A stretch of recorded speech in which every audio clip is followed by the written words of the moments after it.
The sea is a cruel mistress. Ever since man first set sail, sad and unexpected tragedy have cut many a voyage short. Today's story follows the events of a small vessel from the Canary Islands, where honest, hard-working family men seemingly reject multiple offers of rescue out in the deep blue. The strange events that follow have cast a shroud of mystery upon the tale for over 50 years. Welcome to Mysteries Retold.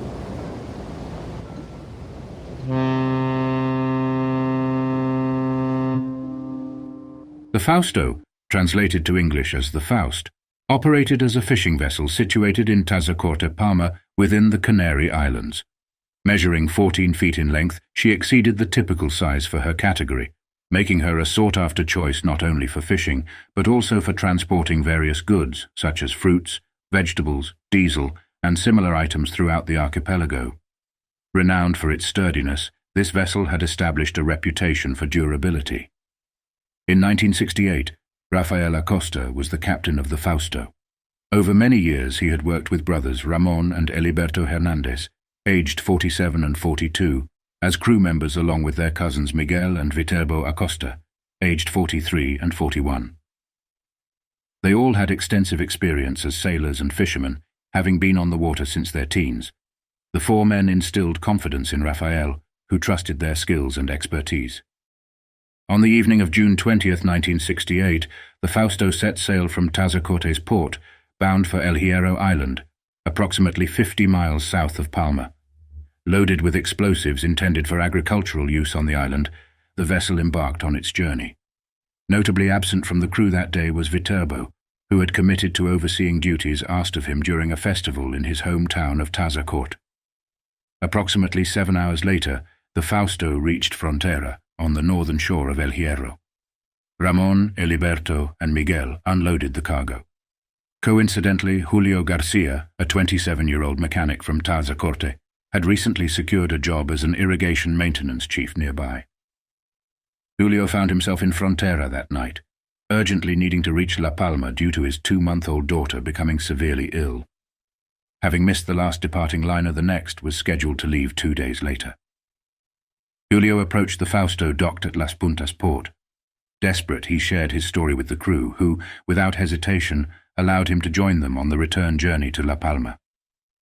Despite offering payment, Julio's gratitude was met with a selfless gesture as the crew refused any compensation. Julio boarded as the crew assured him they would make haste back to La Palma. The crew had loaded the boat with around 10 kilos of fruit that they were required to bring back on the return journey. They then departed El Hierro for La Palma at 2:30 a.m. on July 21, 1968. Little did the four men know that this would be their final voyage, as none of them would ever set foot on land again. The Fausto's crew had navigated that route countless times, weathering varying conditions without significant problems. On that particular night, the sea lay calm. Subsequent reports from fellow fishermen mentioned a light mist that had arisen in the early morning, hindering visibility which could have complicated the Fausto's crew's view of La Palma's towering mountains at sunrise. Despite this, those familiar with the crew, including Rafael, harbored no doubt about their ability to navigate such conditions. It was not a particular anomaly nor a concern. The Fausto was supposed to be arriving in Tazacorte at around 10 a.m. on July 21st. However, this time came and went without a trace of the vessel. In a bid to reassure the mounting concerns of the crew's families, Rafael directed another employee to sail from Tazacorte to Frontera, the Fausto's planned route in reverse. The objective was to intersect the Fausto and unravel the mystery of its disappearance. The employee later radioed from the waters north of El Hierro, delivering news. They had not encountered the Fausto at any point along the route. They were nowhere to be seen. Until this moment, Rafael clung to the belief that the Fausto had succumbed to some mechanical failure, drifting aimlessly mid-route, a scenario that should have led to its discovery. The report, however, prompted a shift in his suspicions, hinting at a more ominous turn of events. With a sense of urgency, Rafael reached out to the authorities and the search and rescue team. All started efforts to uncover the fate of the Fausto and its crew. An urgent distress call echoed across the waves, reaching every vessel in the vicinity, officially declaring the Fausto missing at sea. At noon, a bomber lifted off from Gran Canaria, soaring westward in a determined search. Despite the efforts and sunny skies with excellent visibility, the aircraft returned to base with no sightings and no evidence. The ship remained missing. Over the following days, more aerial and maritime searches took place. The community rallied and did everything in their power to locate the Fausto. The worst-case scenario started to dawn on those involved in the search. The situation was no longer framed as a boat lost at sea, but as a sinking ship. The dwindling optimism surrounding alternative scenarios was equally disheartening. With only 10 kilos of fruits and minimal fresh water aboard, the crew's chances of survival seemed grim. It was now shortly past midnight on the 25th of July, 4 days after they had set off back to Palma, when maritime authorities received a promising radio transmission. The Duquesa, a British refrigerated ship travelling from South America to the Netherlands, had encountered a small fishing boat seemingly adrift in the ocean. The boat's crew, facing the darkness of the night, used a flashlight to signal their precarious position. They reported their coordinates, which would place them approximately 120 miles west of Palma. This was a significant deviation from the Fausto's intended route. Before long, the British vessel confirmed the identity of the mysterious boat. It was indeed the Fausto. Ramon, Eliberto, Miguel and Julio were alive, albeit dehydrated, hungry, sunburned and understandably agitated. The fantastic yet unlikely news quickly made its way home and across the surrounding area. After 4 days of horror and despair, it appeared that a happy resolution was on the horizon. Utilizing Spanish-speaking crew members, the Duquesa established communication with the Fausto, providing them with much-needed sustenance, including food and water. They then reached out, offering to tow the boat back to La Palma and finally get them home. Unexpectedly, this strange mystery took another unforeseen and peculiar turn. The 4 members of the Fausto's crew declined the offered tow back to La Palma, opting instead for provisions to undertake the journey themselves. When questioned about any mechanical breakdown or failure, they curiously asserted that their boat was in perfect condition and nothing seemed awry. They stated they could now make their own way home. This response raised eyebrows, as the captain and other Duquesa crew members later noted that, despite the evident fear lingering from their near-death experience, the Fausto's crew showed no signs of the typical mental breakdown observed in surviving castaways. Nonetheless, after much debate, the Duquesa agreed to their request, providing ample fuel for 18 hours of sailing and a generous supply of food and water for the return trip. Observing the Fausto set course eastward back in the direction of Palma, the Duquesa radioed Tazacorte with an estimated arrival time for the Fausto of 7 p.m. on that same July 25th. Back in Tazacorte, an overwhelming atmosphere of joy and relief overcame the town. By 6 p.m., the entire community gathered at the port in anticipation of the Fausto's triumphant return. Celebrations ensued, complete with wine and festivities, and the families of the 4 men took center stage, eagerly scanning the ocean's horizon for the impending reunion. However, at 7 p.m. the Fausto had not yet returned. They again were nowhere to be seen. Amid encouraging words from onlookers, the families were urged not to succumb to despair. Reassurances suggested that the Fausto might still arrive shortly, perhaps in an hour or 2. As the night unfolded, the hours passed, and the anticipated return failed to materialize. Despite a few boats venturing out earlier in hopes of intercepting the Fausto and conveying them home, the night settled in, devoid of any returning ship. Defying fears, the wives and children of the sailors remained on the docks, spending most of the night awaiting a vessel that, sadly, would never return. Once again, a harsh reality began to sink in. The Fausto was missing. 2 months passed. It was now October 9th, and gradually, the families of the Fausto's crew began to grapple with the acceptance of their loved one's loss. Whatever fate the boat had fallen to, the reality settled in, and it was clear that they were not returning. For the broader society, the tragedy of the Fausto started to fade into the past, and life resumed its course towards normalcy. On October 9th, 1968, it was a gloomy, overcast morning, but sailing conditions remained favorable. In the midst of the Atlantic Ocean, an Italian merchant ship named the Anna Di Maio, en route to Venezuela, spotted something in the distance. As the ship approached, the crew made out a small fishing boat, an improbable vessel for the cross-Atlantic journey. The vessel was adrift with no one at the helm. Her call sign was clearly visible on the hull. It was the Fausto. The Anna Di Maio came to a halt next to the boat. First, Mat Luciano Acione, accompanied by a deck sailor, stepped onto the seemingly abandoned vessel. Not a soul was in sight on the deck or in the cabin, and the boat appeared in impeccable condition, as if its crew had mysteriously vanished without a trace. Acione saw no signs of violence or damage. He immediately searched for the logbook, which was nowhere to be found.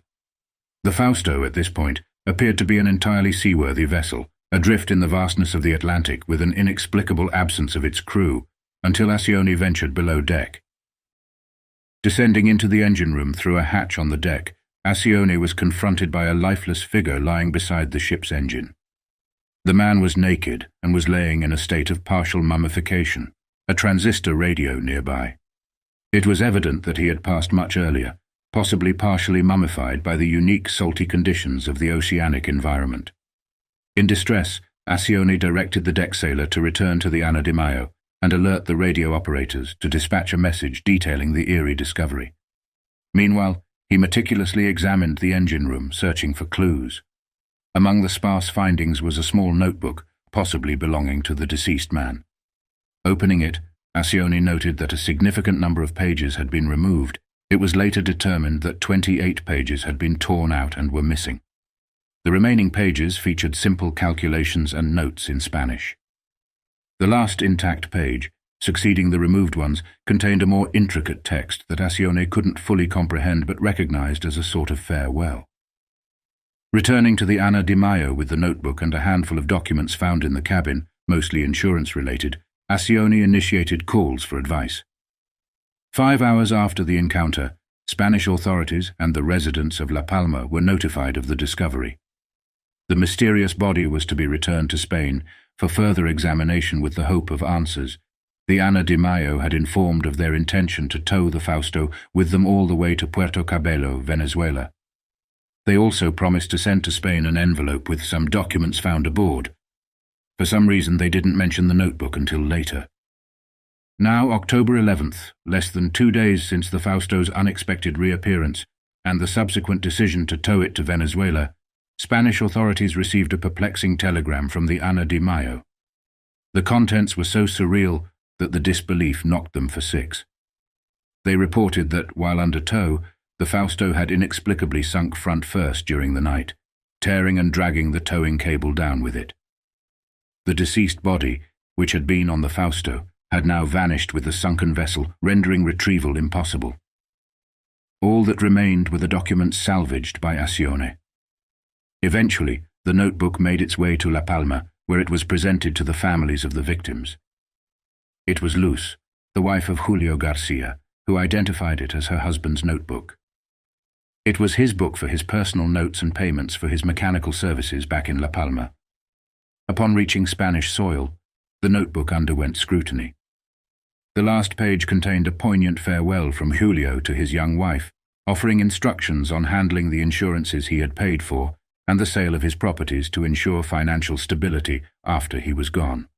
The note concluded with a heartfelt note saying, "Don't ever tell their then 5-year-old son what has happened," concluding, "You know that God wanted this fate for me. I love you." Julio's address at the page's bottom matched Luz's confirmation of her husband's handwriting. As of 2013, Luz was alive and held onto that last page of Julio's notebook, never remarrying. One striking element of the note, apart from Julio's awareness of his impending death, was its abrupt goodbye and lack of context.